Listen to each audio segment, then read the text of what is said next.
চাঁদের কোলে মেঘ উঠেছে, বাদল গেছে ছুটি, আজ আমাদের ছুটি রে ভাই, আজ আমাদের ছুটি।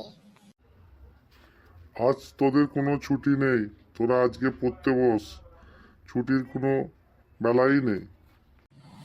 বাবা, তুমি কেন আমাকে 10 বার বলো পড়তে বস পড়তে বস? দাদা আছে তো, দাদাকে তো একবারও বলিনি। তোর দাদা কোথায় গেছে রা? আজ তোর দাদাকে দেখতে পাইনি তো।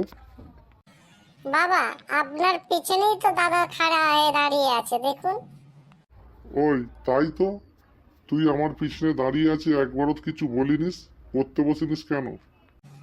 বাবা, আজকে তো ছুটি আমাদের, আজ আমি পড়তে বসতে পারবো নি। তুই তো আমার বাজে ছেলে হয়ে গেছিস, রোজ রোজ বলছিস পড়তে বসবনি পড়তে বসবনি। তোর বোনের দিকে দেখ, রোজই পড়তে বসে যায়। বাবা, দেখো না, বোনও তো পড়ছে না, ওখানে দাঁড়িয়ে আছে। এই, তুই আর তোর দাদা দুজন মিলে আজকে পড়তে বস, তোর জন্য তোর দাদাও পড়তে বসছে নে। বাবা, আজকে পড়ার কোনো মনই নেই, আজকে আমি পড়তে বসবো নি।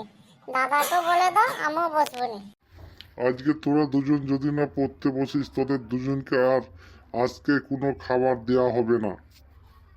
আজকে খাবার না পেলো বাবা, আজকে আমি আর পড়বো না।